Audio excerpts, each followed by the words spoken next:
remained interested in it. And also, I have developed over time a passion for sustainable and resilient building. The way I got here was through personal projects. Typical story a lot of people have, about 5 years ago, I thought to myself, gee, we keep staying in Airbnbs. We might as well, go buy or build one, and then we can stay in it and make some money. That was the idea. And even back then, as soon as a suitable place would come on the market, you'd immediately have to jump on it or it wouldn't be there. So I ended up buying some property and had the intent of building on that property. The first property I had was in Prescott, Arizona. And this property was off-grid, and that led me to start researching about high performance and building science. Because if I was going to have a nice luxury Airbnb off-grid, it needed to be very high performance because there wasn't a lot of space for solar panels and things like that. Um, Now, what I figured out after I had spent a good amount of money and a good amount of time designing this really cool Scandinavian barn house looking thing, is that this particular area is very high fire risk, and it's in sort of a chaparral kind of area. And I didn't even think about it, but it turned out that it was very difficult to get insurance. In fact, at the time, I found exactly one insurance company, and I tried to find many, and that insurance company was State Farm. They've since pulled out of that area. So I'm not even sure who's writing policies there. But once I figured that out, I decided it wasn't worth the risk to put pretty much most of my nest egg into this if I wasn't pretty certain I would be able to get that back out or get a mortgage, which of course means you need to have insurance, things like that. So I actually sold that property and kind of walked away from the whole dream for a little while, and then I just couldn't let it go. So I decided to buy a different piece of property that was within a mile of a fire station and on grid and all those sorts of things near Heber, Arizona. So I'm kind of working in that space, but in the time period, the intervening time period, of course, the cost of construction went through the roof. And so now I'm sort of sitting here on this piece of property that I'm trying to decide how much I want to, put into it. But all of that led me to all of this investigation.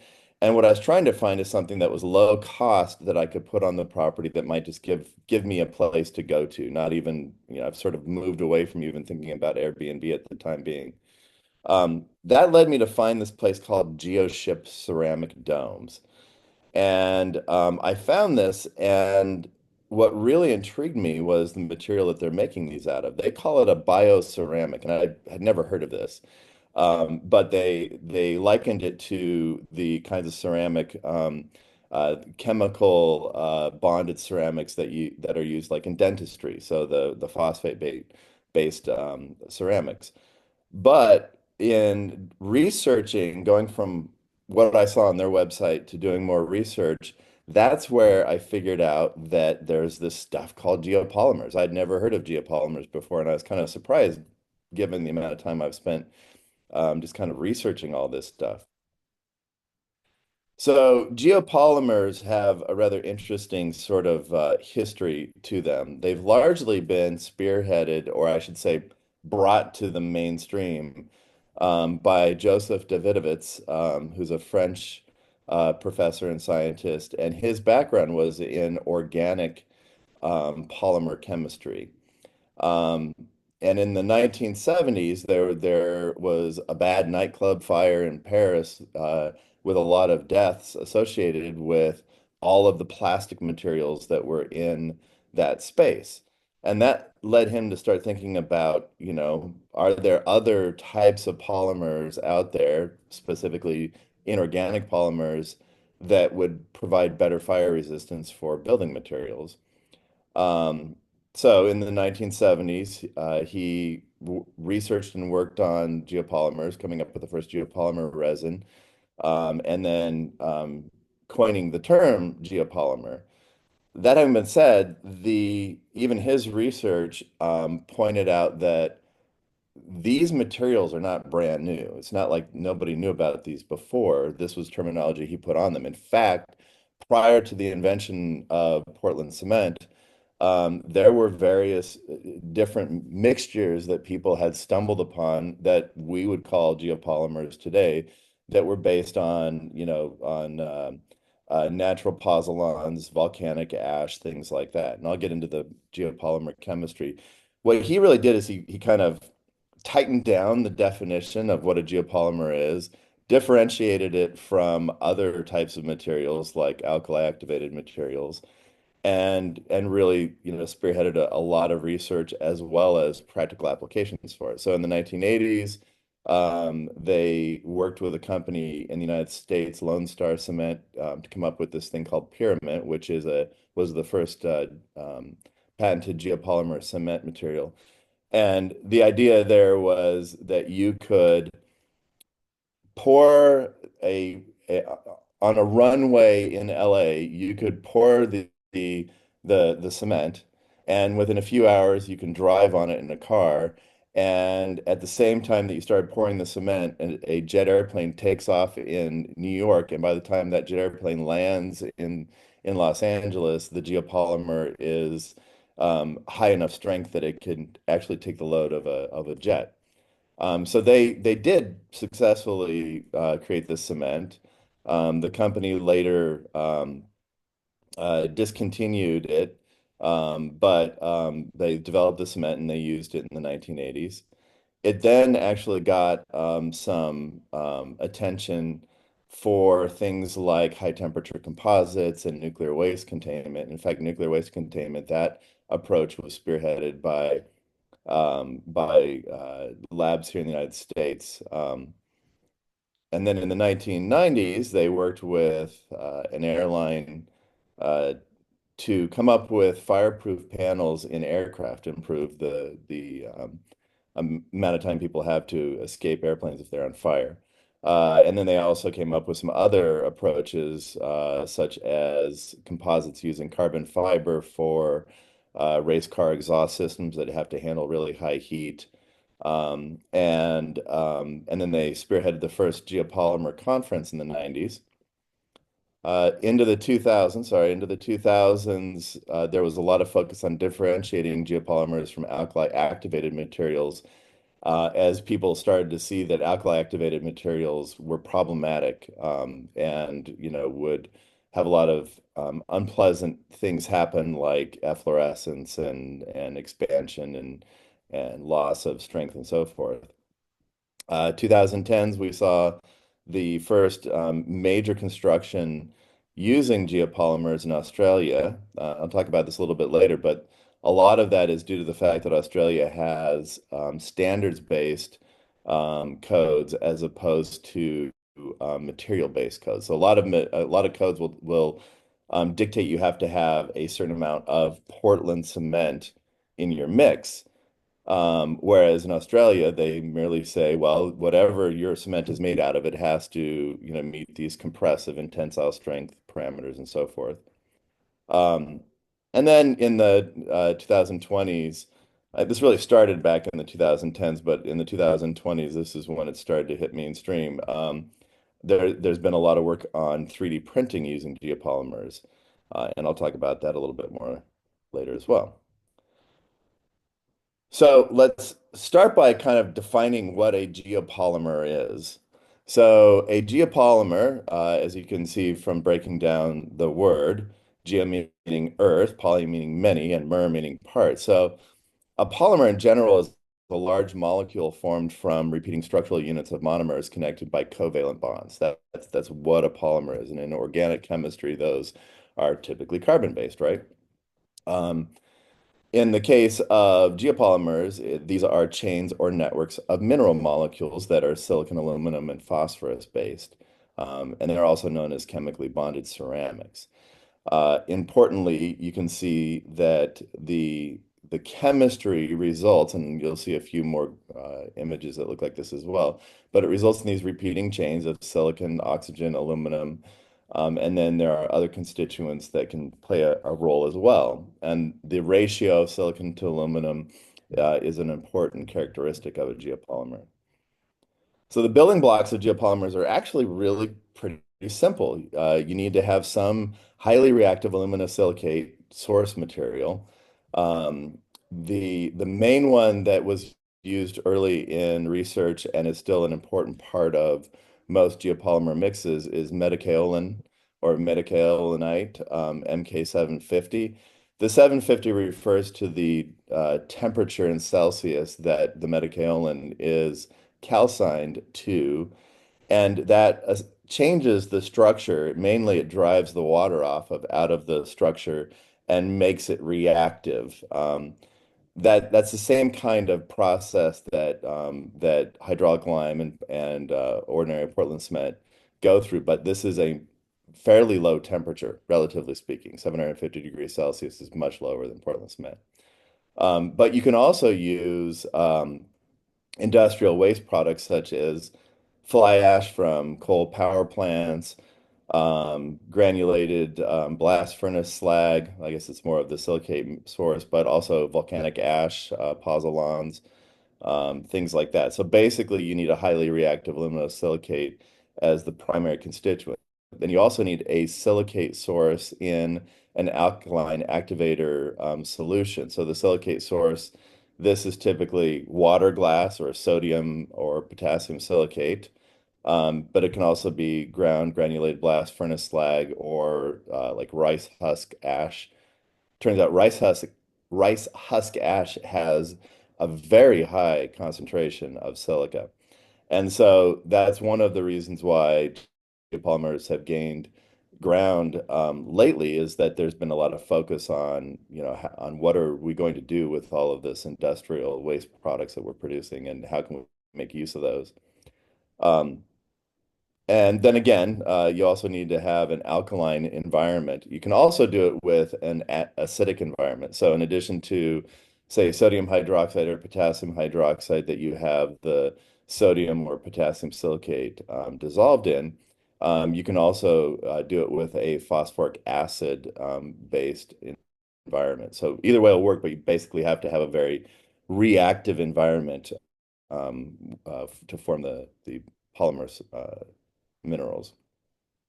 And then water, importantly, the only role it plays in the system is to carry the materials around, make them available for the reaction. As I alluded to before, the ratio of silicon to aluminum determines the characteristics of the geopolymer. So as you start down here with a 1-to-1 to a 2-to-1, you end up with a 3D network that is very good for low CO2 cements, radioactive and toxic waste encapsulation. You can also create a foam geopolymer. There's a couple different ways to do that. As you move up to an SI to AL ratio of say 3-to-1, you start to deal with really high temperature um, uh, uh, applications, tooling for aeronautics, um, foundry equipments, and so forth. And then you go even further, and you can build some very fire resistant, heat resistant carbon fiber composites. So geopolymers versus alkali activated materials. If you go and you start doing a lot of research, you'll find that alkali activated materials are used interchangeably in a lot of the scientific literature, but they are not the same thing. Um, Probably a better way to put it is geopolymers are a type of alkali activated material, but not all alkali activated materials are geopolymers. Um, so they are a very generic class of materials that rely on a highly alkaline environment to create a binder from reactive aluminosilicates. Uh, and if you look at the actual process, alkali activated materials by and large um, are still dealing with a hydration process that produces hydroxides and leaves the alkali salt in the system, which leads to leachates later, as opposed to geopolymers, which are and I'll talk about this in a minute as well. Geopolymers, they are not formed using a hydration process. It is literally a polymer condensation process or a polycondensate. Geopolymers do have a similar step called alkylation, but the process continues. And what I think a lot of researchers and practitioners had been trying to do is to create a geopolymer type of environment in a single step. Add water and you're done. And so a lot of the alkali activated materials, what they do is mix all of the precursors, the aluminosilicates, the water glass and everything else. They mix it all up all at once. And what you end up with is a system where you've got a hydration process, and you end up with alkali activated materials that that don't hold their strength over time because they've never actually created a polymerization process, and they tend to get a lot of efflorescence or salt crystals growing on the surface. That the alkali activated materials in particular can break down the material after it's hardened. And so they're generally considered bad in the cement industry. Um, and um, and so there's a lot of effort to differentiate between those and geopolymers. So I thought it would be useful to go through a comparison of the different chemical systems that we run into in this space. So we'll talk about geopolymers. They are formed through a polycondensation of aluminosilicates, and so we end up with our aluminosilicates. Ordinary Portland cement and hydraulic lime, on the other hand, are both hydration systems that are based on calcium minerals. And so they're quite different in both in terms of the processes that form them as well as their properties after they've been formed. So the geopolymer chemical reaction is actually pretty complex, but you can break it down into three broad steps. The first one is the dissolution of aluminosilicate precursors. And these are dissolved in some kind of alkaline solution, and the alkaline attack releases silicate. So typically, like the way that the process works, you need to start by mixing your hydroxide, your either potassium or sodium hydroxide, with the silicate, the whether it's potassium silicate or sodium silicate, and you let that solution sit for at least 24 hours. And then that solution, once it has set for at least 24 hours, it basically has put the silica into solution, and the free silica is ready to run around and form long chains with the aluminosilicate materials that we're going to introduce in a second step here. If you try to rush this process, that's where you end up not actually getting a polymerization. So it's important that these steps happen separately. The other thing is if you see any kind of a geopolymer that is touted as being a single step, just add water and you're good, it's not a geopolymer. In spite of what they might be saying, it just isn't one.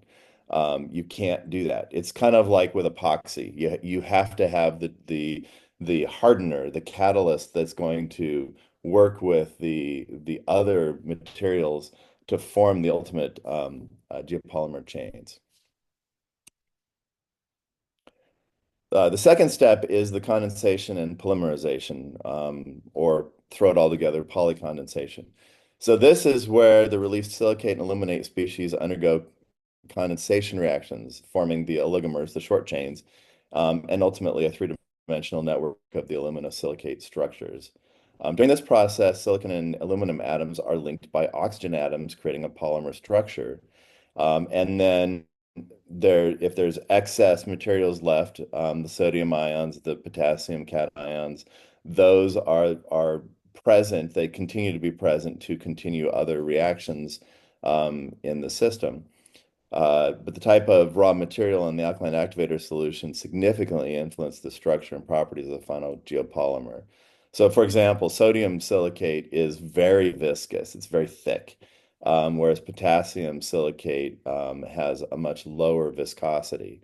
And so you can generally actually make higher strength geopolymers from potassium silicates because of that lower viscosity allows the materials to interact with each other more freely. And then finally, you get a gel formation and the solidification. And this gel formation is really kind of interesting because I in my sample, I have a sample here, the first sample I made. Um, it looked really funky when it was in its little mold that I had, and it was all like this gelatinous sort of like, you could shake it and it shook like jello. And that's telling you that the gel-like material, it's starting to form all those three-dimensional shapes that are the polymerization effect. The gel phase then solidifies, is resulting in a hardened geopolymer matrix. And the geopolymer matrix is amorphous. It's almost like volcanic glass when you look at it under X-ray diffraction, or look at it with X-ray diffraction, or under a scanning electron microscope, something like that. And then the properties of the geopolymer, the strength, durability, chemical resistance, depend on the raw materials and their ratios and so forth. So, for example, if you have a system where you have an excess of hydroxide, the sodium hydroxide or potassium hydroxide, that will still be in the system. And if the system then later encounters like somehow there's an introduction of reactive materials, more silica or what have you, it will continue to um, uh, to form the polymer from there. But you also can greatly affect the strength of the geopolymer based on things like disturbing the mix as it's hardening. So if you disturb it, you're going to break those chains, and the polymer will be less strong than if you left it alone. The other thing that's really critical is that you cannot let the water dehydrate out of the system, because the water that's carrying the materials needs to be present, obviously, to carry the materials around. So if it prematurely dehydrates, you'll get cracking on the surface, which isn't from a shrinkage. It's because the material has not fully solidified. So, whenever you're forming a geopolymer, you actually have to keep it. It's very important to keep it closed. Either the entire mold is closed, or you cover it in plastic, or you can even spray it with some material that will prevent the evaporation of the water. Hey Dave, Yes. and you may be about to say this or something, but is the oxygen coming from the water or is it coming from the Yeah. oxides? Well, it's coming from the hydroxide. So the water, you look at the when you make the mix of the silicate and the hydroxide, that's going to be an aqueous solution, right? So the fact that it's alkaline means that the hydrogen and the oxygen um, molecules are present in the system and can react with other things. So it does come from the hydroxide primarily. Yeah, and so this is sort of what the reaction ends up looking like. So you've got your silicon dioxide on this side, so your silicate and your aluminate coming together with the hydroxyls from the hydroxide and water. So there's water in taking place here as well. And then what you get back out of it isn't like an aluminum hydroxide and silicon hydroxide, and then those further form into these chains. So if you stop here, that's where you end up with more of a hydration effect. And if you continue the process on to full polycondensation, that's when you end up with the true polymer, where you have silicon, aluminum separated by oxygen. And these can form into a lot of different sort of shaped structures depending on just the chemistry of the system. So let's compare this then to the ordinary Portland cement chemical reaction. So ordinary Portland cement was developed in several stages, starting in the late 18th century. It was patented in 1824 by Joseph Aspdin, and then later his son further improved and developed into modern ordinary Portland cement in the 1840s. And essentially, what they did is they started from sort of the precursor cementitious materials were mostly quicklime or hydraulic lime type of reactions, which are, have some strength problems over time. But by taking a limestone that has a fair amount of clay minerals as products, byproducts in the limestone, so it's not pure limestone, and then cooking that to 2,640 degrees Fahrenheit, around 1450 Celsius, you form a clinker. So basically, you are forming various different types of calcium silicate products and calcium aluminate products. So that's what the clinker is, and it's similar to hydraulic lime in terms of its reactivity, but it is taken further down that path by raising it to this higher temperature. So it's more fully reacted and therefore more reactive in the hydration process. And that's why Portland cement sets up much faster than hydraulic lime. Um, so ordinary Portland cement undergoes a hydration reaction of calcium compounds. So you have tricalcium silicate, dicalcium silicate, tricalcium aluminate, and tetracalcium aluminoferrite with water, and then other additives like gypsum. So you can also end up with calcium sulfate and other things. So these are the constituents. You don't need to read through all of these things, but essentially they have different characteristics. So tricalcium silicate reacts very rapidly with water to form a calcium silicate hydrate and calcium hydrate or calcium hydroxide.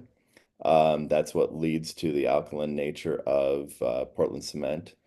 Dicalcium silicate reacts more slowly. You can see that reaction there. Tricalcium aluminate reacts rapidly with water and gypsum to form ettringite, which contributes to the early setting of cement. But if you get too much in there, it can lead to expansion and cause other problems.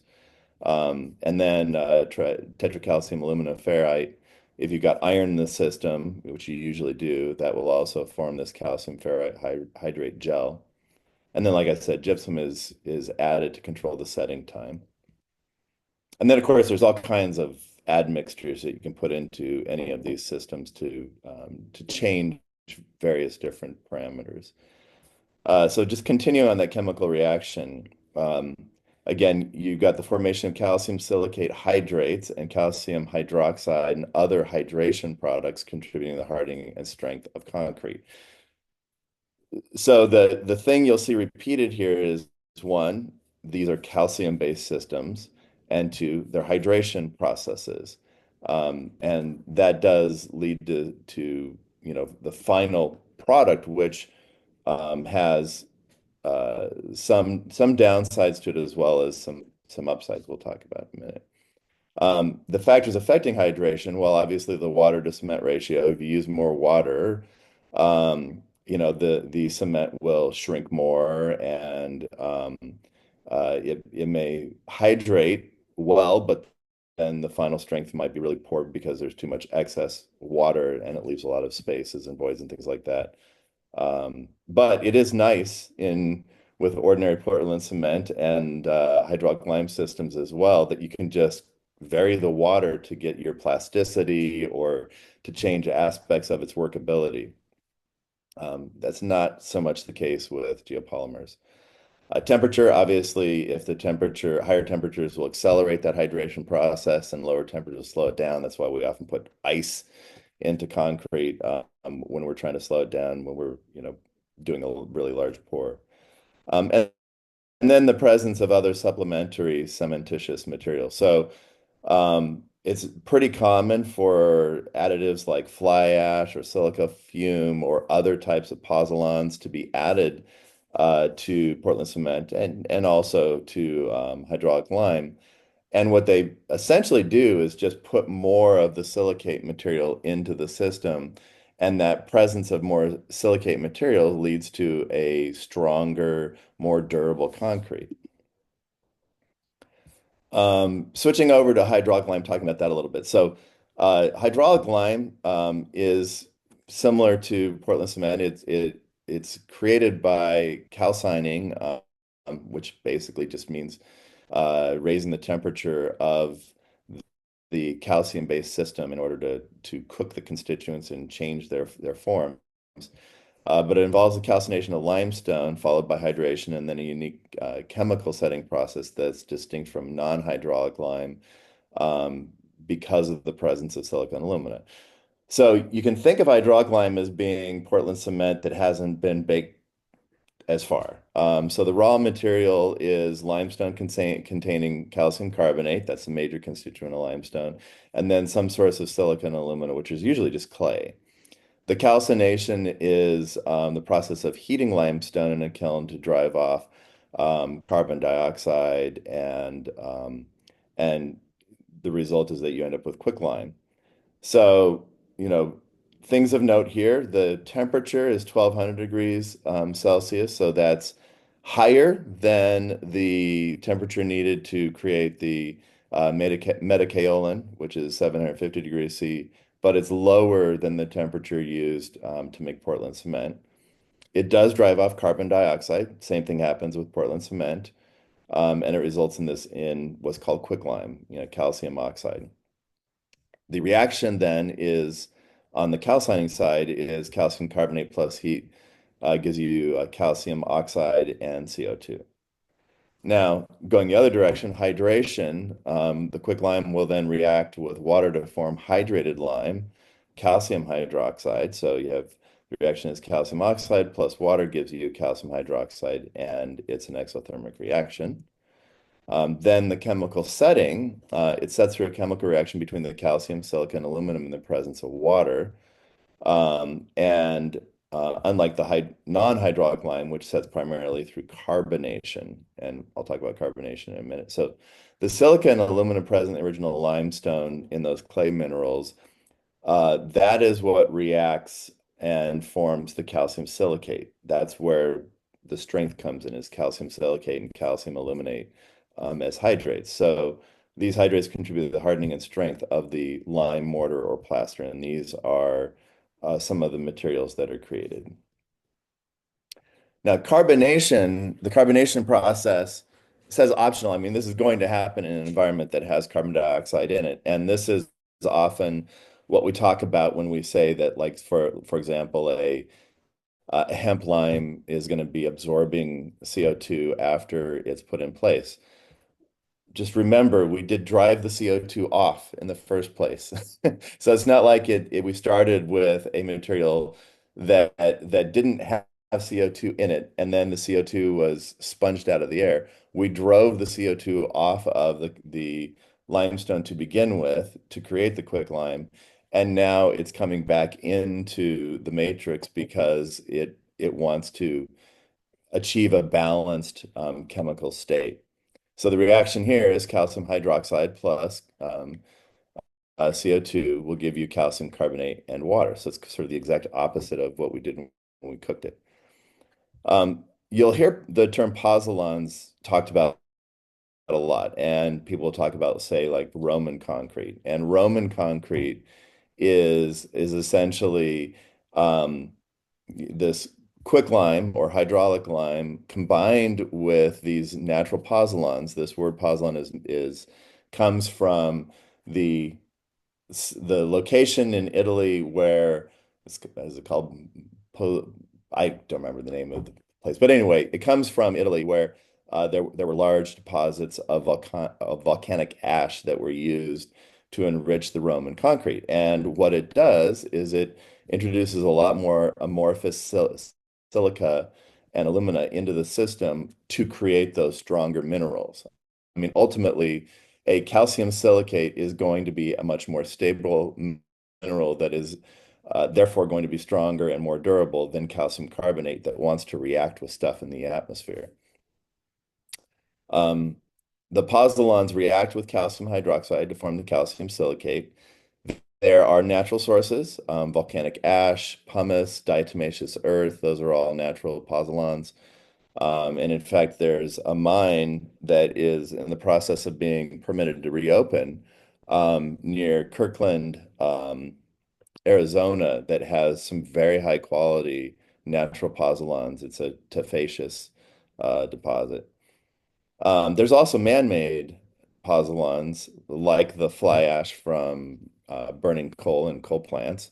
Rice husk ash has a very high silica content, or ground granulated blast furnace slag, which is a byproduct of steel manufacturing, and then of course metakaolin um, that we talked about before.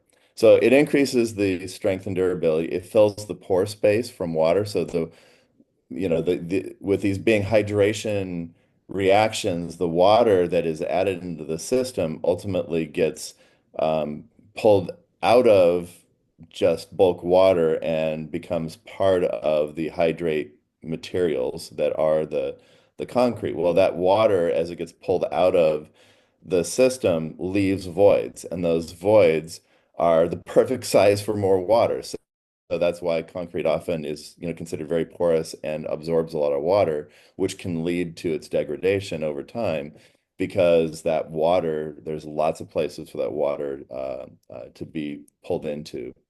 Um, so that is what pozzolans are. Now, the challenge of traditional concrete is really just around how it's made. In order to get that highly reactive material from limestone and clay, you have to cook it up to 1450 degrees Celsius or 2640 degrees Fahrenheit. So you've got all the energy that went into to cooking the limestone to that level, and then you've got the process of cooking it to form the clinker actually drives off the carbon dioxide. That's the whole point of that process. So you're using energy, which requires uh, a lot of CO2 in most cases. So either natural gas or a coal-fired. That energy is being used to then cook the limestone, which drives more CO2 off. So there's a lot of high energy and a lot of high embodied carbon ultimately involved in Portland cement. So 1 ton of ordinary Portland cement equals about 1 ton of carbon dioxide. And this accounts for about 8% of the CO2 emissions in the world. Um, and the other factor, which is kind of surprising and not, I mean, you look around and you see all of the concrete everywhere, and it doesn't surprise you too much. But concrete is the second most widely used material after water.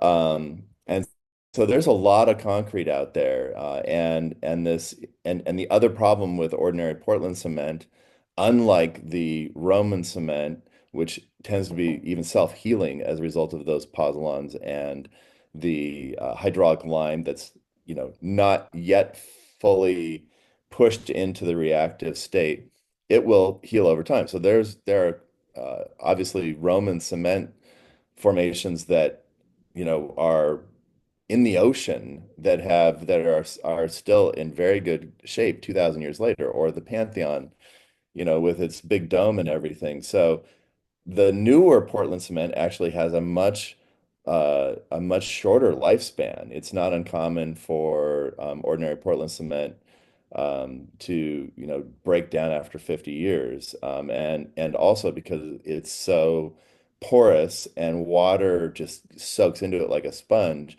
the steel reinforcement makes this better in the beginning and then worse in the long run because it starts to rust. We've all seen that, and as it starts to rust, it expands and it cracks the concrete, which allows more water to get in. Just water is such an important part of normal Portland cement, um, and um, and so it's any time you're getting more water into the system, you're having it participate in more chemical reactions. The other side of it is that ordinary Portland cement and hydraulic lime are calcium-based systems, and so those are both very reactive. Calcium reacts with all kinds of stuff in the environment, and it forms all kinds of different molecules and formations, everything from, calcium carbonates to calcium silicates, calcium hydroxide, calcium sulfates, all across the board. So calcium is a very reactive element, and it will find a way to react. So what are some of the advantages of geopolymers over ordinary Portland cement and hydraulic lime? Well, the biggest one is like around faster curing times and higher strength at those faster curing times. So it achieves nearly 100% strength in anywhere from a few hours. It just depends on how reactive all of the elements are.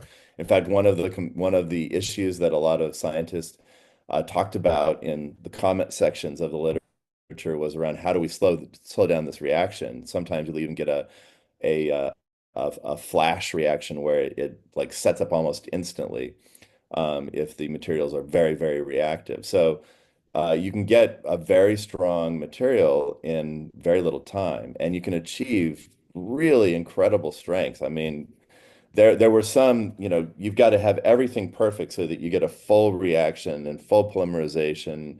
But you can achieve strengths of, greater than 100 megapascals, which is, 14,500 pounds per square inch. And you compare that to really high strength Portland cement is like 5,000 to Yeah, 7,000 that's PSI. insane. It's 14. really, really strong. The other nice thing about geopolymers is the high fire resistance. And this is what really excited me because, of course, I'm thinking in my head all the time, how am I going to prevent my house in the woods from burning down?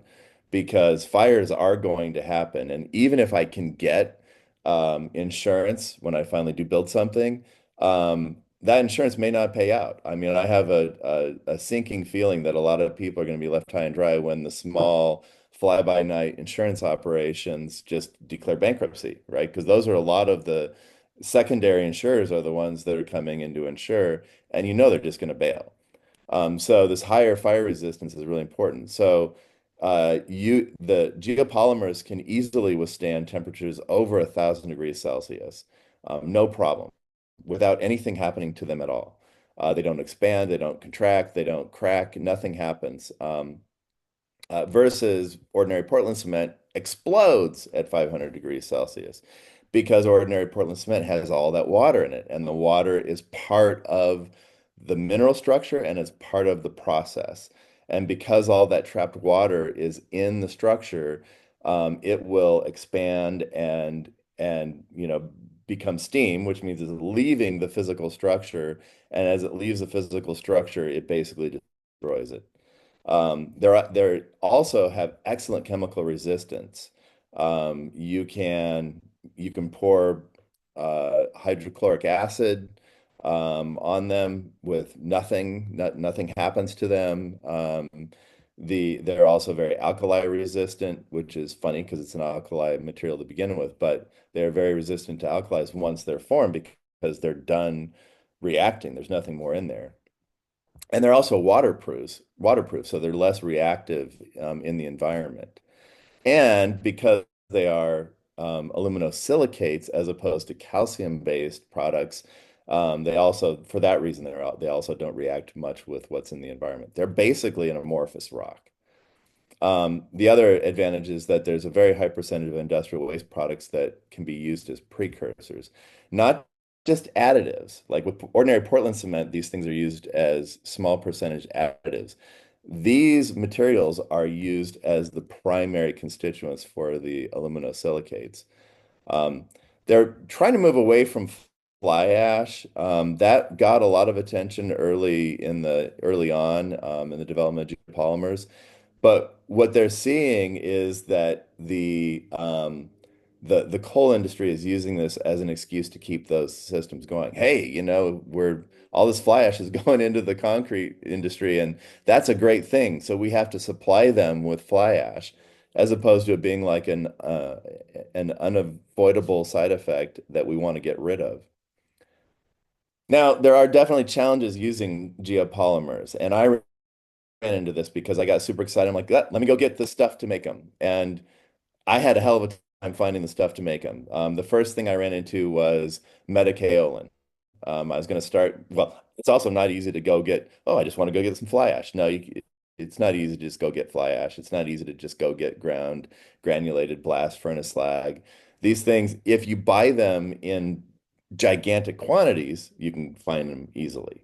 Um, but what I found, I wanted to get a relatively small amount of metakaolin for my experimentation, and I couldn't find any place that had it except there was a concrete countertop supply place that had bags that were It was like $40 for the bag of metakaolin and 63, no, it was more than that. It's like $100 to ship it. Um, and so it just didn't make any sense. What I ended up doing though is I went to a local ceramic supply place. My wife happens to be a ceramic artist. She does figurative sculpting and things. And I was like, wait a second. Metakaolin is just kaolin that's been cooked to 750 degrees Celsius, and she's got a kiln. So I went and I got 200 pounds, 40-pound bags of kaolin, and I cooked up a batch of metakaolin. It's not cost effective, and I can't expand and scale anything that way, but it did give me what I needed. Um, the other thing that I ran into was potassium silicate. I mean, the sodium silicate was actually at the ceramic supply place because you can paint sodium silicate onto your clay body, and then it creates this really cool cracked effect. And so it's a pretty common technique that people use in the ceramics world. But potassium silicate, I ultimately found that as a fertilizer for hydroponic operations. And so once I was able to track down, I had lye, so I had sodium hydroxide, I had the sodium silicate, the metakaolin, and then I got the potassium hydroxide and the potassium silicate, and then I was finally able to make my samples, which I've now been experimenting with different aggregates and admixtures, uh, sometimes with horrible fails of results. But what I'm trying to do is to come up with a couple of different uh, examples of things I want to do with it so that I can then take it from here. But there is a place in Las Vegas called Geopolymer International, and they are, well, initially they are importing pre-mixed geopolymer materials from Russia from a company called Renka. They got into geopolymers early on and have learned a ton of things about how to, what the materials, how to mix them, how to do 3D printing and things like that. So they're importing them, and I understand they're also starting to make but put together the materials here as well. But the other challenge with geopolymers is lack of standards. So ordinary Portland cement has been impossible uh, to push out of the system. I mean, there's a lot of money there, so obviously people don't want to let go of it, but it's still relatively cheap. And so most people who aren't really paying that much attention to climate change don't really care that they just want the cheapest material. And also, there's 100 years of building standards and building codes that have been built around ordinary Portland cement. So that is a big part of it. So the places where they're moving more to a standards-based approach that specifies compressive strength and you can demonstrate that with testing. Those, those places are places that are great markets for geopolymers, but places that are still specifying Portland cement is problematic. Obviously, there's a lack of producers because there's a lack of a market. It's sort of a chicken and egg thing. Um, and the other challenge around geopolymers is, like I was saying before, it's not just add water and you're good to go. You have to be careful with the way that you mix and handle the geopolymers to make sure that you're enabling that polymerization process.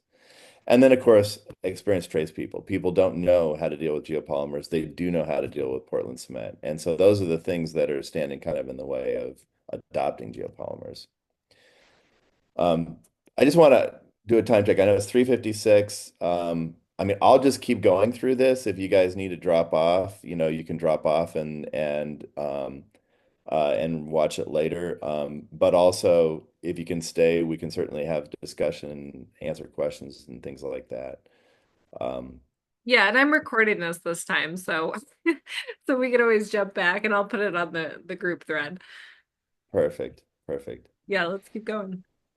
Excellent. So I'm going to go through several different applications that are in place now. So a big one is 3D printing, and this is pretty. It's exciting, but I do have some concerns there. Um, so I don't know how many people have seen 3D printed concrete homes. Those are starting to hit the market as well. One of the challenges with 3D printing with ordinary Portland cement is that you can only raise so much of the wall before you have to wait for it to solidify enough to carry the load of the next raise. And the nice thing with geopolymers is they set up fast enough that you can just do it in a continuous lift. So you can print the whole house all at once. Um, the area that is a little bit dicey, and I think it depends on the environment that you're trying to do this in. Um, uh, are the sensitivities around mixing and also dehydration. So it's like I said, it's really important that you don't allow that water to evaporate. And you can't do it like you do it with Portland cement, where you just kind of keep spritzing the Portland cement with water to kind of keep it wet as it dries. It doesn't work that way with geopolymers. That excess water will can further weaken it as it's trying to do its polymerization. So what I've seen them do, and I saw this on a video I was just watching with Renka, they'll spray on, some kind of a material that seals it and keeps the water from evaporating, um, to get around that. But I think the other thing is around the environmental factors like temperature. So yes, you can print this in cold and hot weather, but they will both affect the speed of the polymerization. And so I'm still kind of curious how well it works to do this in the field. And I noticed that Renka, they were talking about how they're moving to doing a lot more of their 3D printing in the factory. So they print up, say, wall sections and then take them out to the field and install them, which to me kind of defeats the whole purpose of doing the 3D printing in the first place. If you're going to do that, you might as well just mold the wall like, like you see with precast concrete walls for basements and things like that. The 3D printing doesn't bring you any value, in my opinion, if that's what you have to do. Um, but the other nice thing is if you do have to stop with geopolymers and then pick up the next day, geopolymers will repolymerize to themselves. Unlike Portland cement, where you get cold joint issues, geopolymers, you don't have any issues with cold joints. And the best thing in my mind, especially with what we're dealing with in the West, is the fact that this is basically waterproof and fire and heat resistant to over 1,000 degrees Celsius. So you've got a material, unlike Portland cement, where you still have to come in and seal it and maintain the seal on it and basically keep water from infiltrating and causing issues. Um, you don't have to do that with geopolymers. You can leave them totally raw and as the finished surface if you wanted to. Um, and then the fact that they are so fire and heat resistant is great. I mean, the thing that really was very frightening about some of the images I saw out of LA were the driveways with the molten aluminum, where there used to be a car. And that's just because of the radiant heat. It's not because the actual physical fire was hitting that car. It's just the radiant heat can get so high in these wildfire situations that it doesn't matter if you've got a material that smolders instead of burns, it's going to burn. I mean, it's going to go. And so having something that is more or less fireproof, I say fire and heat resistant, probably because that's the right thing to say, but it is essentially fireproof. And I put my little pieces through some battering. I pressure cooked it multiple times. I went directly from the freezer to the pressure cooker, back to the freezer. Like I took it out of the pressure cooker and dropped it right into ice water. I heated it up to, 550 degrees Fahrenheit, not Celsius. I haven't tried putting it in the kiln yet. Um, and nothing. It didn't do anything to it. And I put a torch on it and held the torch there for a good long while. And that was on a piece because I'm impatient. That was on a piece that was only a week old. So if you let it go to 28 days, where you can basically say that's as mature as it's going to get, it's much, much harder. And I can already tell the second piece I made, which is the first one was a sodium based, so sodium hydroxide and sodium water glass, sodium silicate. The second one was potassium, and I can already tell just because it's much denser and heavier that this is a more solid material. I vibrated out the air, unlike this one I didn't. I haven't yet subjected it to abuse. I'm going to wait and see what happens when it's later. And I also want to make a sample piece out of ordinary Portland cement so I can see what happens when you pressure cook it, because I have a feeling it'll start to fall apart pretty quick. Um, the other, another application is obviously just bulk concrete, and there are places where this has been done, mostly Australia, but they're starting to do this in other places as well.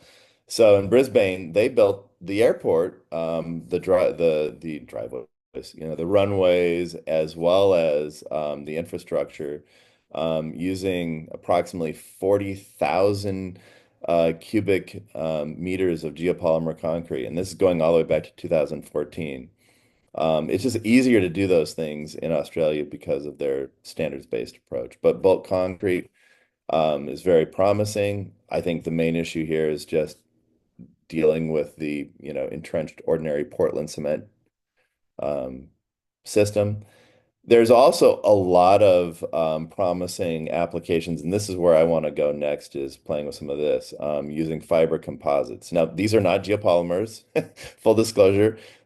These are, in the top, we have hemp blocks, so that would be hydraulic lime and hemp. In the middle here, that's Fazwall, which is made from ground up wood pallets that are formed into, they call them sort of insulated concrete forms, but they use Portland cement for the binder here. And then in the bottom right, this is some papercrete that also uses Portland cement. But anywhere where you could use Portland cement, obviously you can use geopolymers.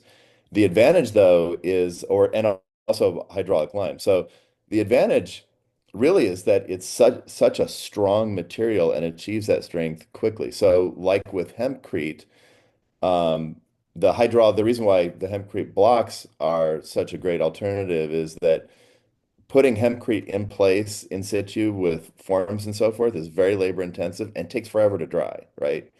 And then, once you get the bulk wall dried and you start putting on your hydraulic lime-based mortars or your clay mortar, or sorry, not mortars, but your plasters on the outside, or your clay plasters on the inside, well, those take a long time to dry too.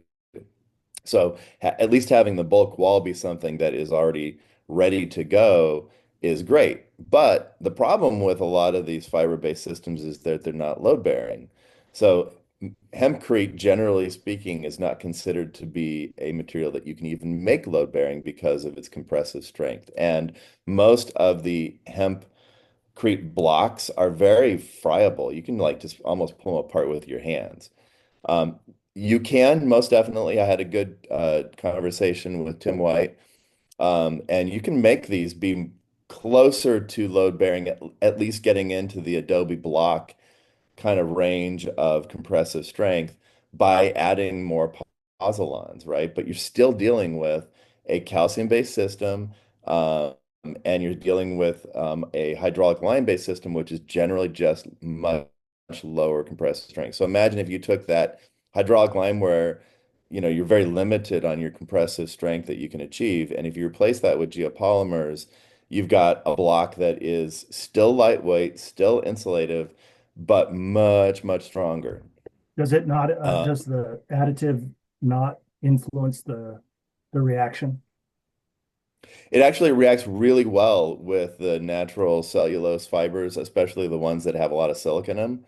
So hemp has a lot of silica, and that it's an amorphous silica. It's not crystalline, and so it actually reacts with the geopolymer chemistry. And so it participates. And that's one of the things that's kind of interesting about geopolymers, even like the reinforcing fibers. You can also use like basalt fibers. Well, basalt itself is, the way they make those basalt fibers, it's amorphous, it's not crystalline, is melt the rocks, and same thing that they do when they make rock wool, right? So you end up with a material that is amorphous and has the exact right chemistry to participate in the geopolymers. And so the binder actually reacts with the surface of these admixtures.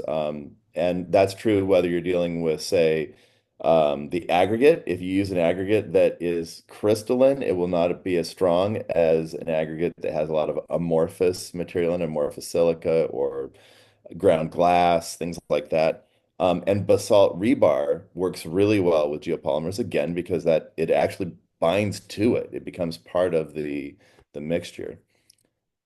Um, and I want to play with a bunch of different types of natural fibers to see, what you could do with them. I think there's a lot of possibilities.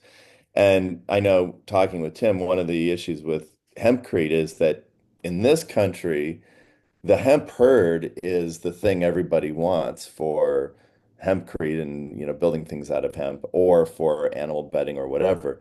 And that has made the hemp herds expensive here. And that makes it cost prohibitive to do it, unless it's just kind of something that you are passionate about. Whereas in Europe, hemp herd, because they've had a thriving hemp industry forever, they never had, the newspaper moguls doing in hemp like we had over here early on. And so the hemp herd is actually just a waste product. It's practically free over there. Um, but recycled wood chips are another possibility, or recycled wood fiber from the timber industry. We cut down a lot of softwood here and process a lot of softwood, and I think you could probably use that, just as well as you could use hemp, and it might be quite a bit cheaper depending on where you're at. There are other interesting applications with geopolymers. For example, there are these spray applications where you can use the geopolymer to create fire-resistant coatings. Like just, if you coat it on steel, it bonds really well to steel, and it encapsulates it in basically a fireproof coating. You wouldn't think of steel as being something you had to worry about it's not flammable, but it definitely degrades pretty quick when you start to heat it up because it reacts with all the oxygen in the air and it doesn't take much to destroy steel in a fire, as the Trade Center would show you, right? Um, but you can also use the geopolymer and spray it on other materials to make them more fire resistant, including cloth, including wood. Um, they also are using it, as you can see in here, the spray is being used to line an existing, drain or whatever sewer pipe, so it can be used to repair them. Uh, because it's a polymer and not a hydrate, it doesn't shrink as it starts to set, and so it becomes a really effective way of repairing sewer pipes. I saw another thing where they have a little sort of device that they pull through a sewer and they're, like extruding the geopolymer as they're pulling it through. So they're basically fixing a broken pipe on the way. So that all is pretty interesting. I included this not so much because it's interesting to us, but I just thought it was fascinating that one of the early explorations of using geopolymers was for nuclear waste, radioactive waste encapsulation, because the other way that they've typically done it is through lithification. But lithification means you have to heat everything up to a really high temperature. And that's kind of a scary thing to be doing with a bunch of nuclear waste. This forms more or less at room temperature. You can raise the temperature a little bit to speed up the reaction, but you don't need high temperatures at all. So this is a great way of encapsulating radioactive waste. Now, this is where I get excited because what I'm trying to figure out is, well, how could I actually have a business for this? What can I do with geopolymers that might be, a really lucrative way of doing it? Unlike things like hempcrete or hemp block, which have a very niche attraction. I think if you could get geopolymers into very mainstream building products, you could make a big dent. So, for example, outdoor decking. A lot of those houses in California burned down because they had beautiful redwood decks. And, wood decking is a nightmare. It's a nightmare for a lot of reasons. Obviously, just the maintenance alone is a lot of work, but the fire aspect of it is really critical. And most people do not do all of the necessary things they need to do to try to make their wood deck be less of a fire hazard. Um, and given the fact that that's likely what's going to happen for most people, wouldn't it be better if you just were building it out of something that wasn't fire prone begin with. So outdoor decking, I know right now you can get things like plastic composites, but I want to get rid of plastic. You can also get ceramics. There are actual ceramic deck materials that are also obviously fire resistant, but those are much higher energy, right? You have to make those, you have to put them through a firing process because they're a normal ceramic.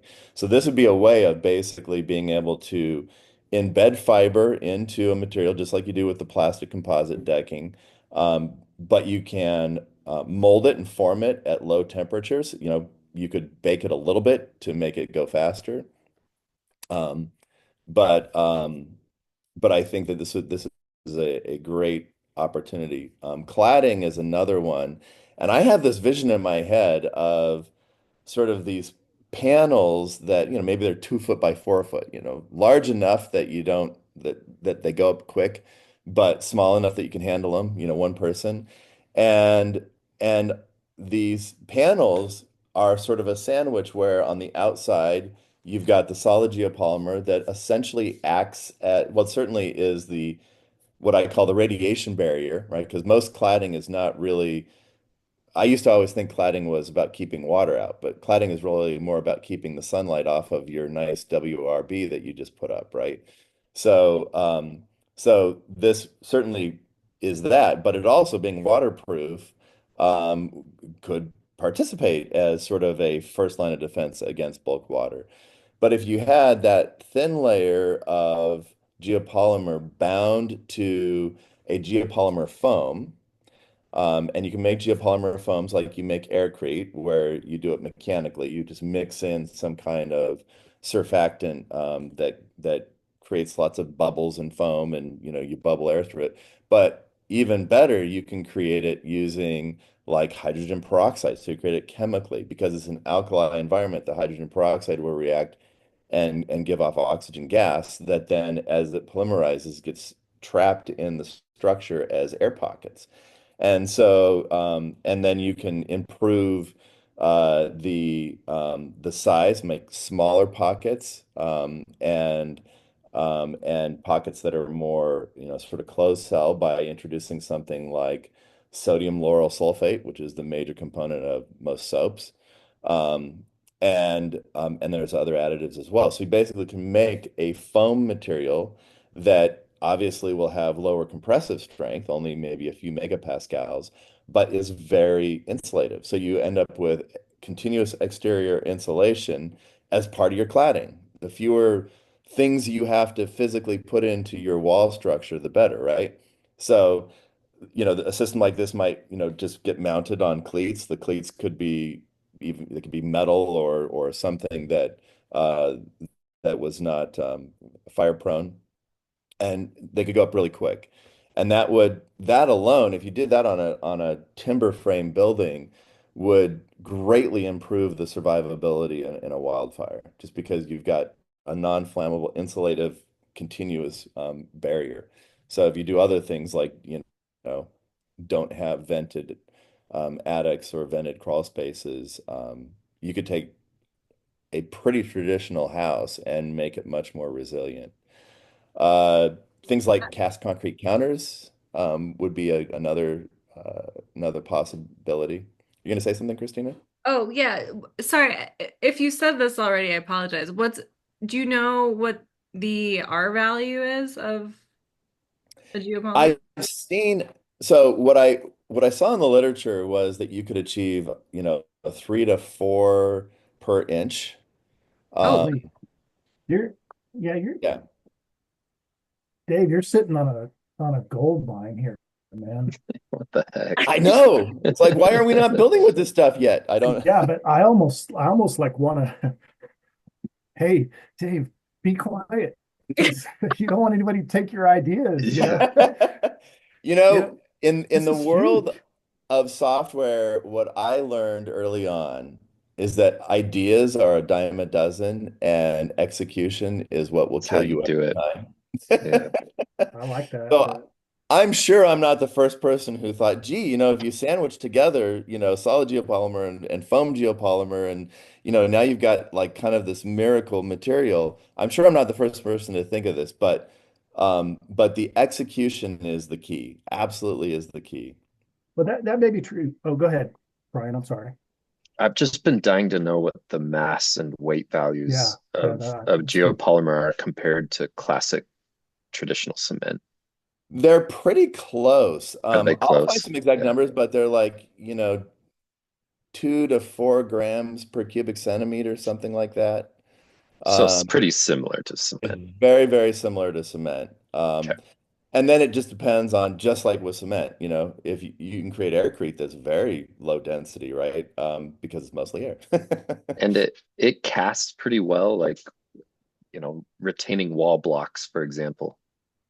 It casts very well. It is a little bit, I'm learning some things about casting it that are interesting. So they're pretty viscous mixes. It's not like I was kind of thinking it would be thin like a slip cast, a ceramic slip cast. It's not that thin, and you have a hard time making it that thin because you can't just add water as a plasticizer. You can to a certain degree, but if you go too far, you'll destroy the strength of it. Um, but they do cast quite well, and you can see, like for example, they did some experiments with doing injection molded castings of very small ceramic parts. So they basically made a 3D printed mold, um, and then they injected the geopolymer into it and made these, little sort of tetrahedral things that were, sort of look like a pyramid. And they retain all the fine detail. They retain until I put this thing through the pressure cooker a number of times, the surface was like glass because it had perfectly retained the plastic wall of the little mold that I used. So they do mold really well, and I'm probably going to butcher the word thixotropic. So basically, if you vibrate them, it flows. Um, and if you take off the vibration, it kind of just it flows much slower, so it's almost like a non-Newtonian fluid. But they do cast really well, and then you can play with different constituents, like the potassium silicate is going to be a better material for casting than the sodium silicate because it's lower viscosity, things like that.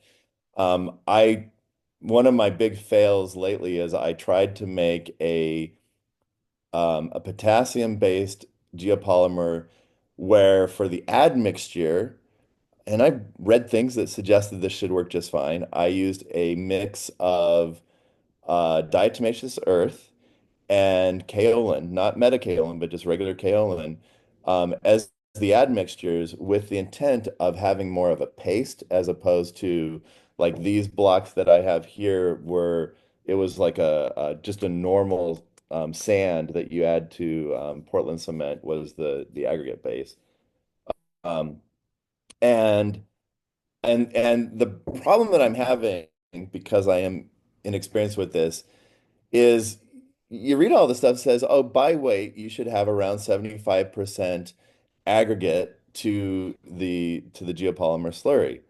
Well, I'm looking at this bottle that I have that has, say, 300 grams of the geopolymer slurry, and I go, if that's 1/4 of the overall mix, I then go and weigh out the right amount of diatomaceous earth and kaolin to make up the other 75%, and it's a giant volume of dry material. And I then what I've learned the hard way is don't just pour the geopolymer directly into that because you might not have enough. And so I ended up with this material that was like, it was so dry it couldn't even hold together if you made a fist with it. And then I was like rapidly trying to make more geopolymer because it's already setting up, and diatomaceous earth is a pozzolan, so it's very reactive, and it didn't work. It ended up just being this like just crumbly, friable mess. So once you figure out how to do it right, or just go buy the stuff from Geopolymer International, so you don't have to guess how to mix all the stuff, it does mold very nicely. And one of the sort of utopian ideas I had in my head was to make precast wall panels where you would mold into place the structure, right? So you could use solid geopolymer if need be, reinforced with like basalt rebar, and then mold it in multiple layers where you'd have a layer that'd be the solid geopolymer on the outside to create effectively a WRB. Then you would have a foam geopolymer layer, and or geopolymer layer mixed with some kind of fiber composite to make it an insulative material. Um, and then you can also cast in place things like utility chases and so forth. And theoretically speaking, you could have a wall that was full finished product from beginning to end that had all of your control layers in it. The nice thing about the foam geopolymer is it'll absorb a lot of moisture in the air. So it can act just like with hempcrete and products like that. It can act um, uh, as a mechanism for managing vapor. Your vapor drive in one way or the other. It's also really nice in hot, dry environments because as you accumulate the moisture in the daytime, then at night it'll be giving that moisture back off and creating a cooling effect, right? And that's something that's talked about in the literature as well. So it'll hold a good deal of water in its structure, um, and then release that just like any other sort of vapor open system. And if you needed to, you could put in, control planes where wherever the dew point was in the wall, you might make larger openings that are basically drainage openings in case you get so much moisture building up that you need a way for it to get out faster.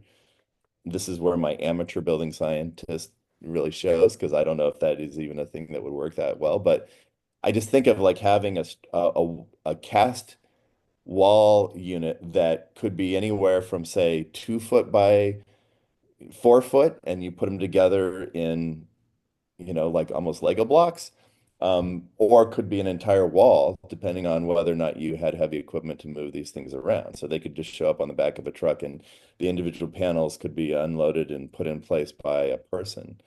Um, so the precast panels.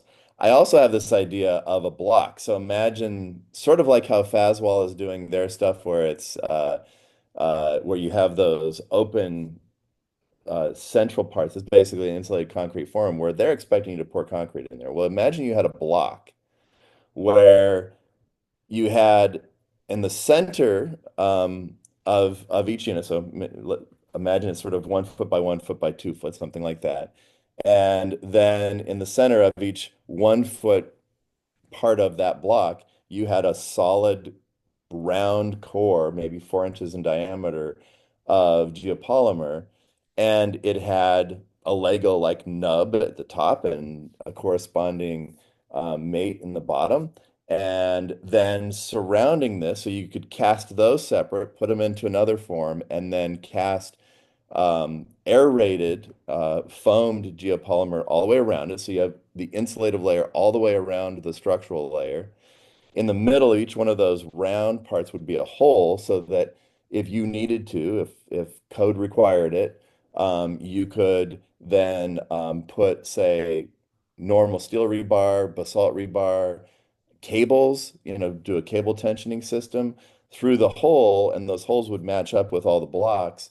So you'd have your uplift reinforcement, they lock together, but you could also put a geopolymer paste in between the blocks, and they would polymerize together and basically create a monolithic wall that would be solid. And it's insulated all the way through, and it's load bearing because 4 inches of the geopolymer, if you have 4-inch columns every foot, that's more than most walls have as far as structure is concerned. So I think you could do a lot of really interesting stuff with that. Dave, what's the tensile? Is it similar to concrete as far as tensile? It It's needs it's some very rebar. similar, and it really depends on what you put into it. So if you put, say, for example, carbon fiber um, into it, Uh-huh. it's got a lot of good tensile strength, Okay. relatively speaking. Obviously, it's still a brittle material, so it's not gonna be super flexible like an organic polymer is, but it's got higher flexural strength than concrete does, just because of the chemistry involved. Can you have you tried things like similar to like a fiberglass where you take like a mesh, a woven mesh, and then coat it with or embed that within can you get real thin, super strong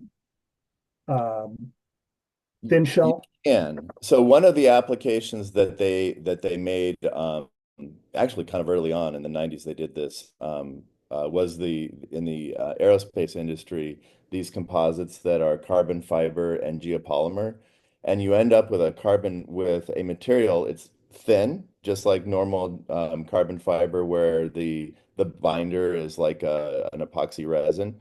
So it's thin, it's very strong, it's got great flexural strength, but it has the advantage of being totally fireproof.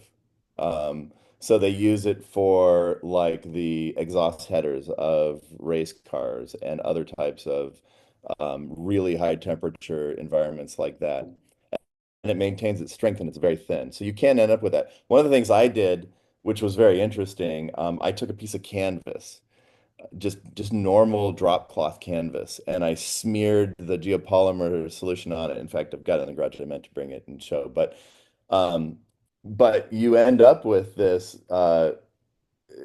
material. It's very strong. I mean, yes, it's you sit there and do this, and you're going to be cracking it and breaking it because it's still a brittle material, but it was much stronger than I was expecting, and I didn't because I'm impatient. I didn't wait for it to really cure over a longer period of time. I'm sure if you waited longer, it would stand up better. But I had this idea that you could basically put in place a canvas roof, make it look like a tent. I had the idea that like it would be cool to have a glamping tent where it wasn't just canvas that broke down after a couple of years of exposure to sunlight, and also wasn't, a fire hazard. And so you could maintain that sort of draped canvas look and just spray on the geopolymer, and it will bind into the fibers and create a hard structure. Um, yeah, There's so a there's some really cool things you can do with it. there's a there's a book, I think it's called you all may know this, it's maybe old news or something, but House Without Nails. Is that ring a bell to anybody? No, I'm not familiar with that book. So it's like a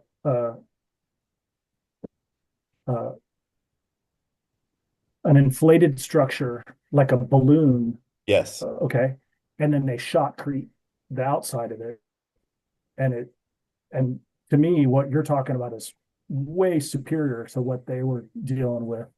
But it's similar, like the form work was the balloon shape, and Yep. so it's limited in some of its form, because you can't get the rectilinear kind of boxes that we are used to, but you could get uh, a really fast construction and a very durable. And you're talking about pretty much a single system, right? Kind of with Yep. what you're talking about as well, where you've got a single system. It's your weather barrier. It's your exterior face. It's your interior face. So oh man, this is blowing my mind over here. Yeah, it's really cool stuff. What you're describing, so there's a place up in um Sedona that it was done way back in the 70s with just Portland cement, but it was kind of groundbreaking in terms of doing exactly what you're talking about. They use these inflatable forms and then, stretch some rebar over it, do the shotcrete, and now you have this concrete shell. And there's an architecture firm, I think it's in Spain, that specialize in this. So they make a lot of like more public spaces where you get these really organic flowing shapes. And it's hard to make a box out of an inflated balloon, but you can make a lot of really cool other shapes. And then even like aircrete, there's a kind of a big DIY world around aircrete where they're doing similar types of things where they're making they're they're this one guy I saw, he actually made some inflatable forms out of Tyvek that he taped together, and then he took his aircrete and then did shotcrete around this inflatable form with aircrete, which was pretty interesting. I had a quick question before I have to jump. This is so cool, Dave. Are those geodesic domes, are they made of a geopolymer or are they doing like more of a ceramic? What are It's they in doing? the same class, but what they're doing is more of the phosphoric acid based geopolymers. So Yeah, it's still like a chemically bonded ceramic. But it's basically in the same class. And there are some comments I found where they talk about how their material is basically a geopolymer. got it. And what they're doing is they're shipping the materials off to the site, right? And they just take the pieces and put them in, Yeah, or so they're how all are they modular. fabricating? Like Yeah, any geodesic dome, each one of those is just a triangle, right? And so they have these molded triangular frameworks, sort of a skeleton as well as panels.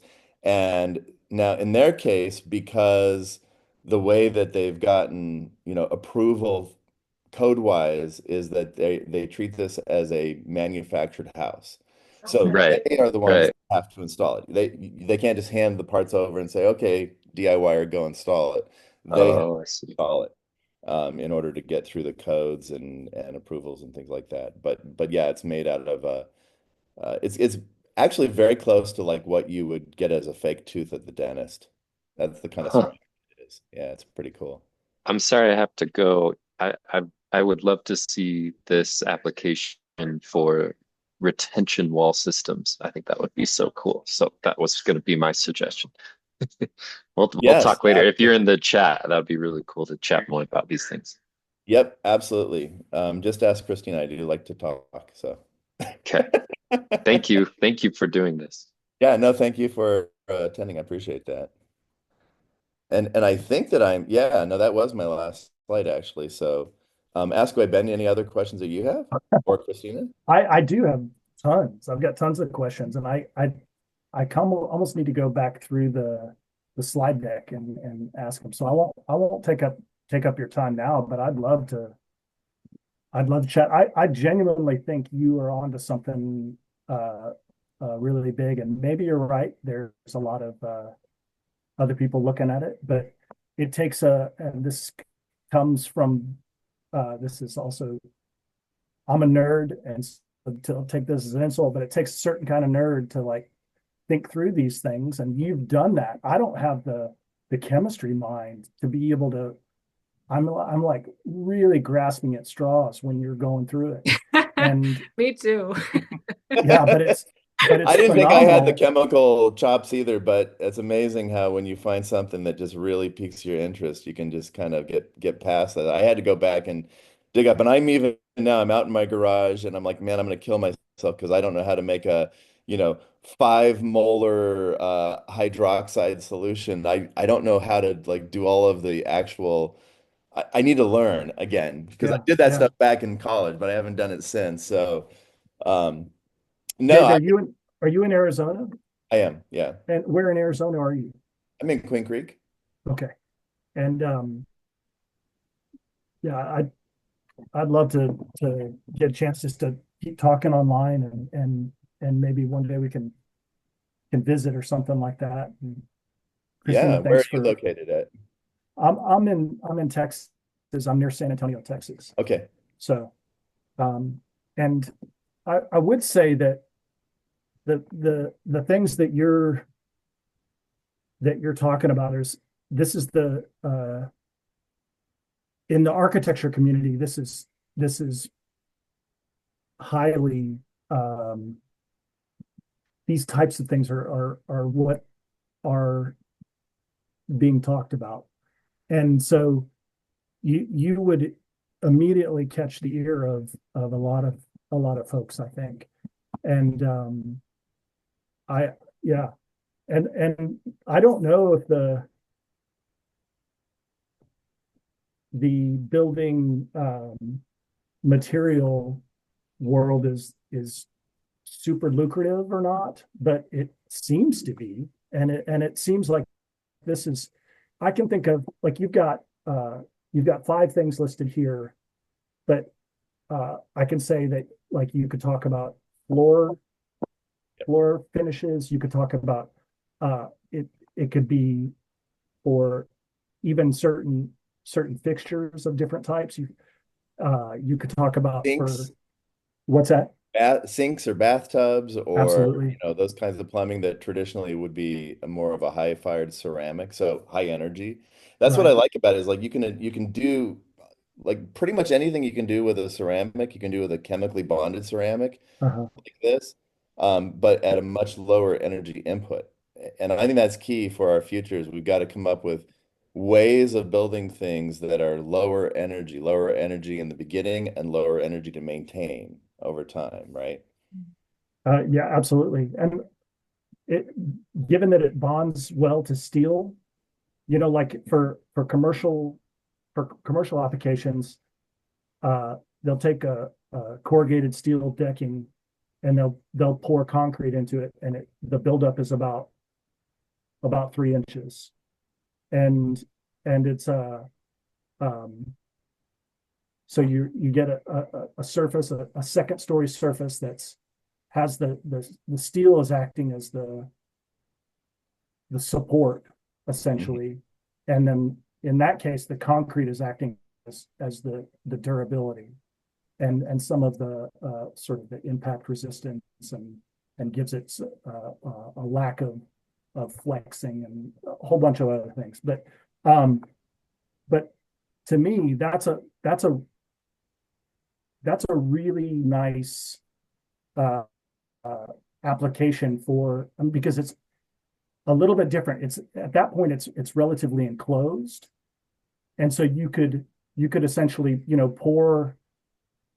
pour your geopolymer, and it's a little bit more of a controlled environment, and it's also not as extensive of a pour. Mhm. Right. So and then you also, I mean, typically it has a different concrete has a different mixture for that kind of applications, less of a stone or a pebble uh, kind of additive, and it's more sand. From what I think, if I'm correct. Anyways, I keep thinking of all these different applications, Yeah. and it's really great stuff, man. Yeah, no, it is really interesting, and I would love to keep talking about it. Like I said, I'm at this point in my life where if I can do it fast enough before I have to go back and get a real day job that sucks the life out of me, Yeah, since high tech tends to not leave you with a lot of leftover time to do anything else. yeah, Um, I feel like if I could get something going, this could be quite lucrative. And I think the key is to go after markets that are not niche. Like I said, like as soon as you say hemp and anything, a whole bunch of people are going to roll their eyes. Even yep, if it has nothing to do with going and getting stoned, people are going to just roll their eyes. Oh, hippie stuff, right?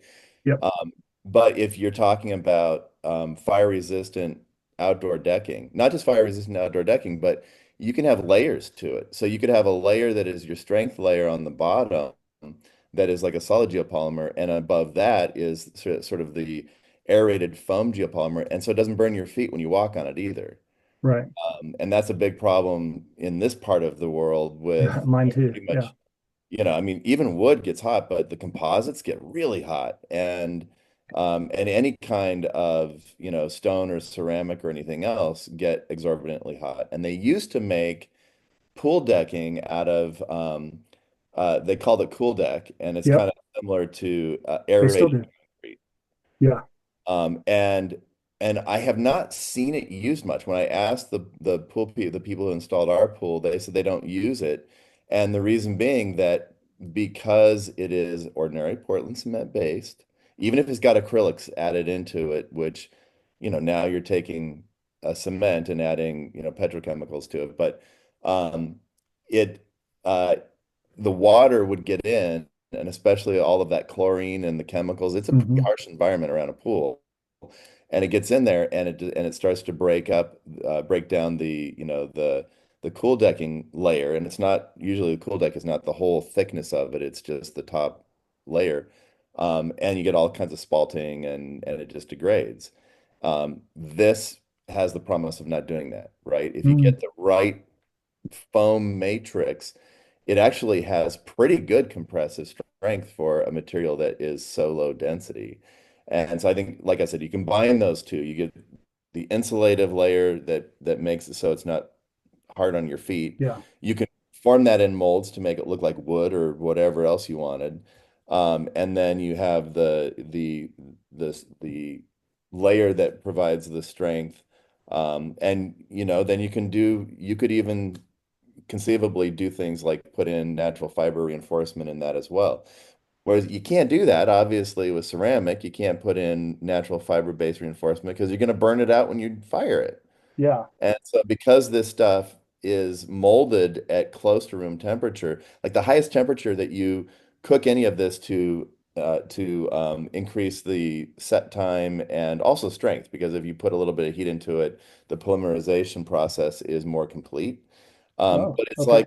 it's like putting your oven on the warm setting. That's it. It's under 200 degrees Fahrenheit. Okay. Um, and that's what they recommend that you cure some of these geopolymers at is still a very low temperature compared to other systems. And so I Yeah. think like Super cool.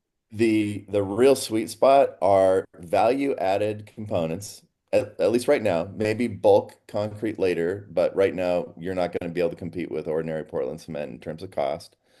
But value added building products like the decking or the cladding or precast materials like the counters or even precast walls, um, and where you can build them in like a warehouse setting where you can really tightly control all of those mixing parameters. That's the other thing. It's just like with an epoxy resin. Once you mix those things together, you have a certain amount of time before that thing's going to be solid. Hmm.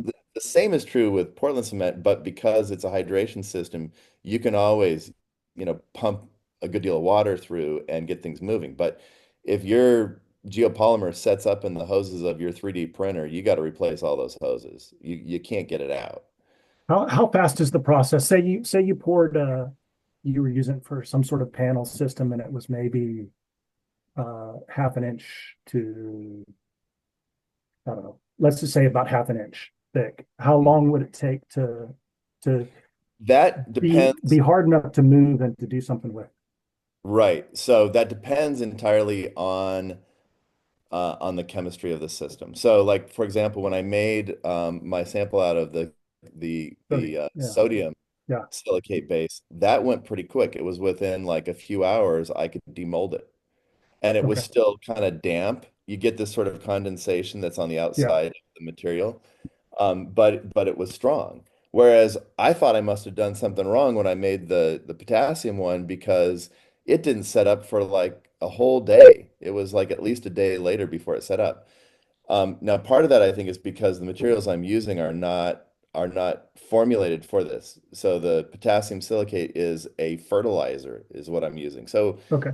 it's not designed for a geopolymer situation. So there's a company out of Germany called Woolner, and Geopolymer International has like the exclusive distribution rights in the United States for them, and they produce both sodium and potassium silicates that are designed specifically for geopolymer reactions. So they're very reactive in that environment. So if Yeah. you have very reactive materials, then you typically have the problem of then wanting to slow them down Okay. because they go too Okay. fast. So then the way you slow them down is by mixing in some, materials that are less reactive. So you can dial it in.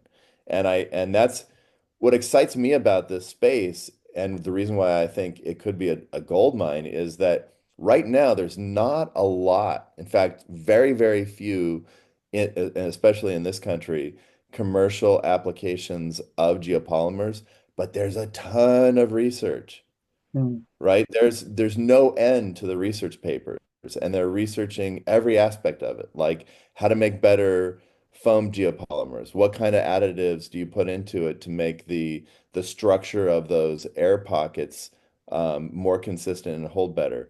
What different types of industrial waste products can you use in geopolymers and at which stage? Right? So like fly ash you use early, and then granulated ground blast slag you use almost like an aggregate. So there's so much research happening that tells me that there's a lot of interest and a lot of kind of push behind it.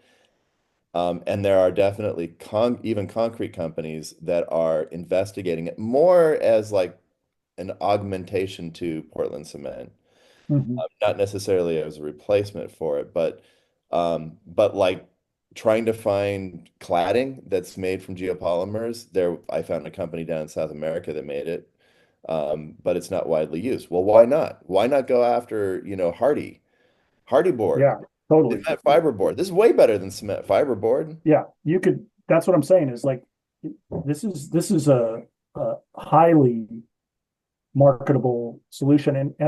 I mean, and just like the, whatever time we've been spending, it's like the wheels are turning and you're spending a lot of time thinking about that.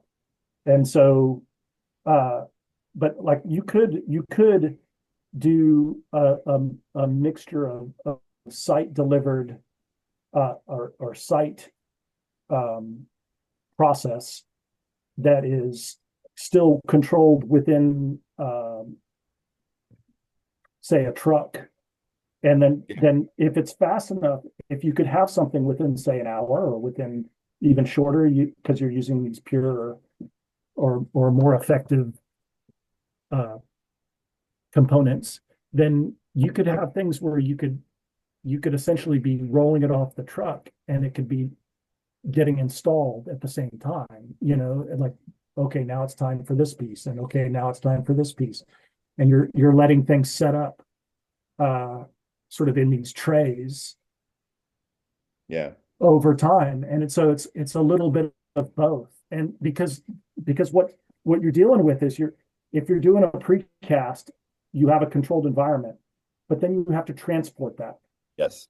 And so the transportation kind of kills you, right? It's like you were Yeah. saying, for that bag of material, it was going to cost $60 or whatever. It didn't make sense. And we're having to use all the energy to get it there, kind of thing. But if you bring the components and you have access to appropriate water for the process. Well, and what you end up doing, so if you go to Geopolymer International, you'll see that they've got a good website, and they've got the material. You buy it in these. You can buy like the silicate. It's already the Yeah, silicate mixed with the hydroxide, so you have an a very alkali environment. Um, and you can get those in those big IBC, containers yeah, that you pull off the forklift. Because you don't actually use water per se. You use water as part of that right, mixture, right. but you're not adding water on site to like, increase its fluidity or Oh, anything it's like it's that. it's part of the component already. It's part of the component already. Before you add them together. Correct. Okay, Yeah. Think of it gotcha. like an activator solution and then the dry materials.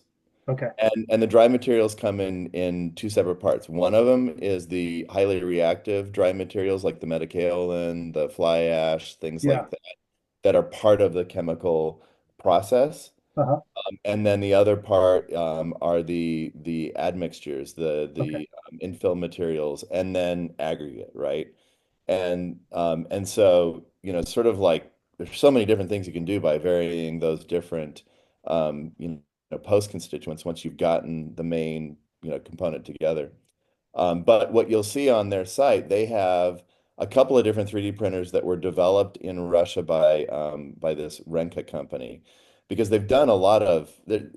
I have a lot of respect for these people. They've really done a lot of trial by fire kind of approach to figuring these things out. They started with alkaline activated materials, where they basically just took fly ash or slag and combine it with sodium hydroxide, and you can get it to set up hard, and then it starts to grow salt crystals all over the place.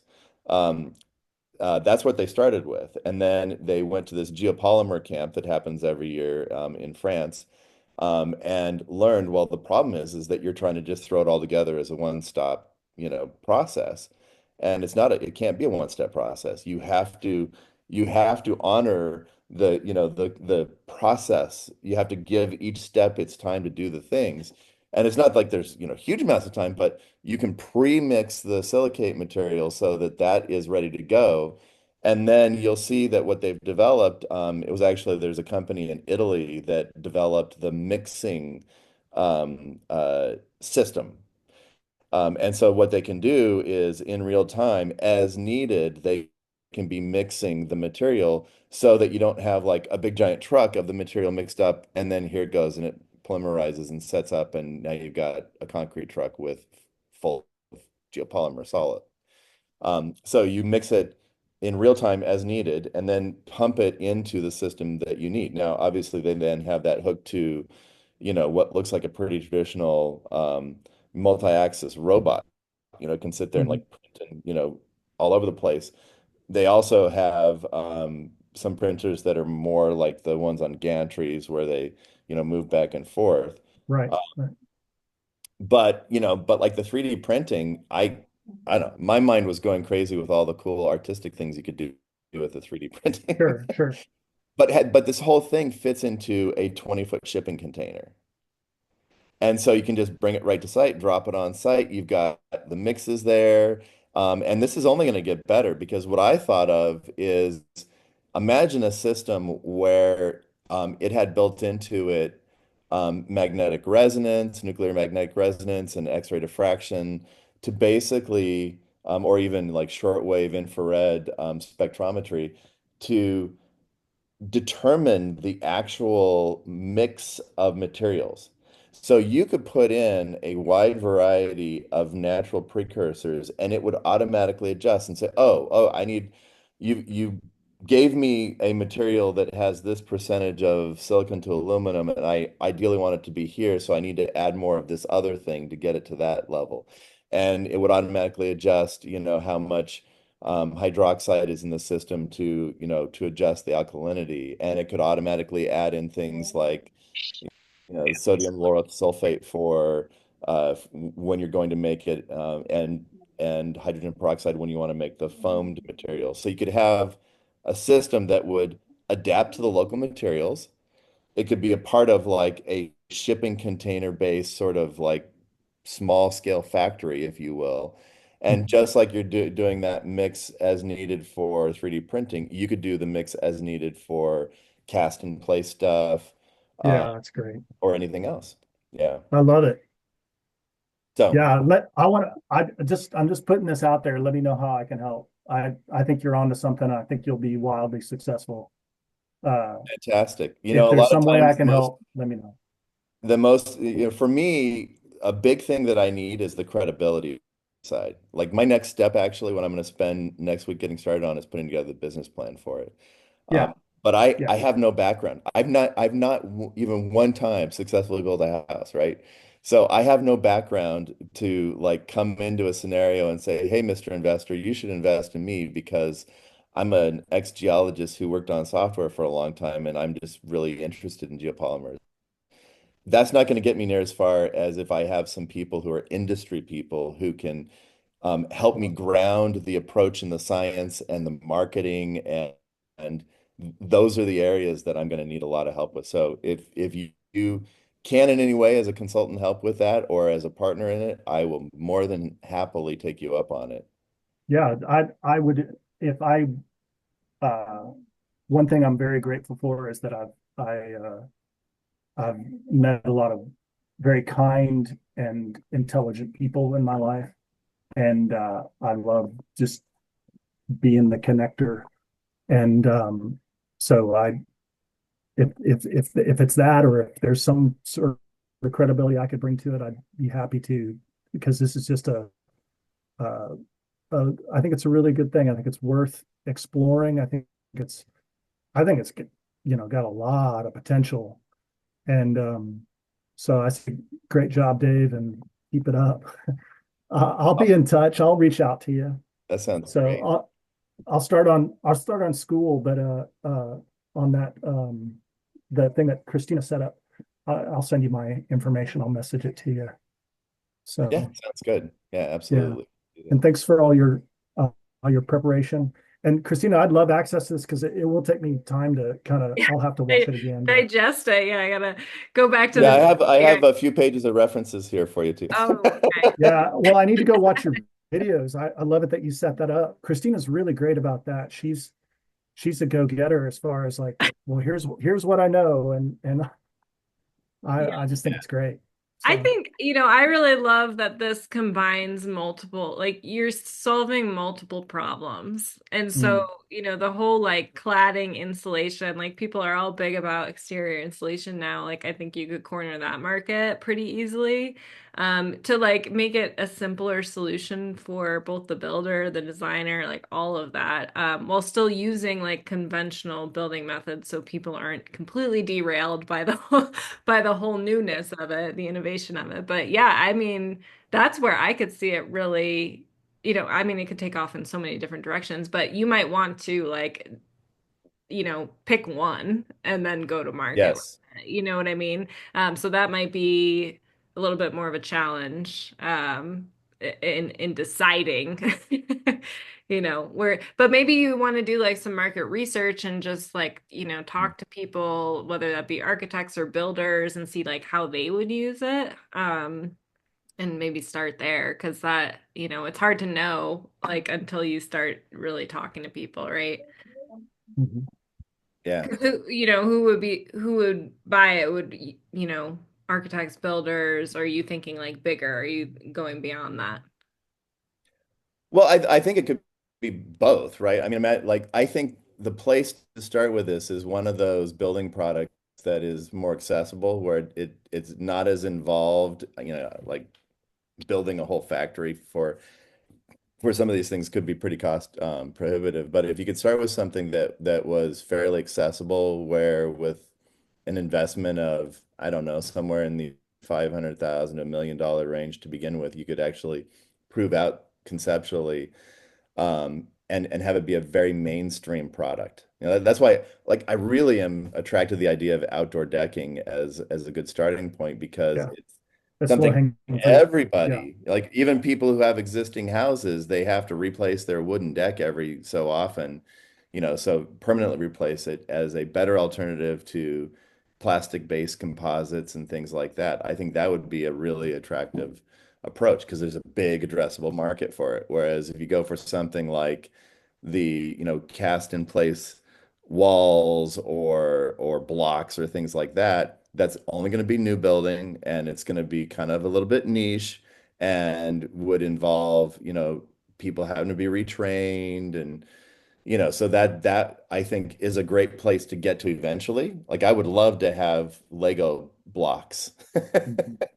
Yeah. That you can just put together Lego blocks and you've got a Lego house, and the whole thing becomes this really strong monolithic wall unit after everything's been, grouted and polymerized together. It's a solid wall. It's not even like a block wall where you can go and just like knock it with a rubber hammer and the blocks fall right out. I mean, it would be very, very solid.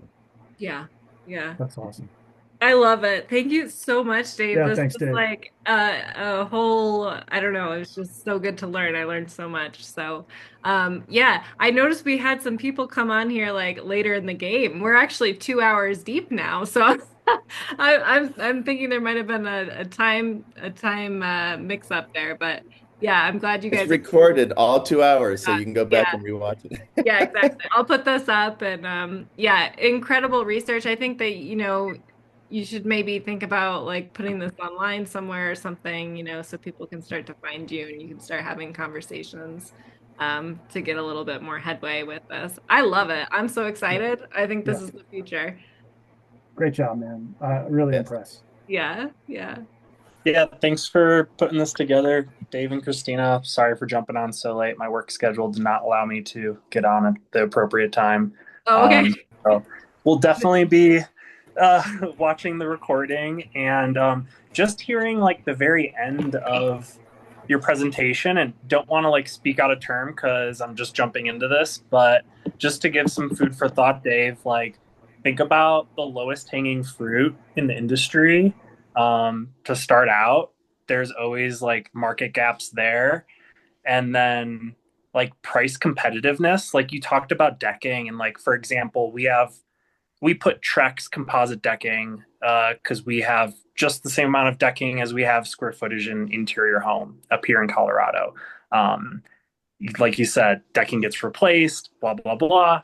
Well, our Trex decking is great. It's not probably not going to need to be replaced, but in the summertime it gets so hot because it just absorbs that sun heat. In the wintertime, it's slippery because it's like really really solid, and any sort of snow melt Like that gets on smooth plastic. Yeah, you get anything on it and it's super slippery. exactly. So those are two huge cons. But the one pro of like not having to replace it or repaint it or resand it was like worth it for me. I'm definitely going to go back and watch this, but really excited to see what comes of this. I think Geopolymers is really incredible in the way of the future. Thank you. I'm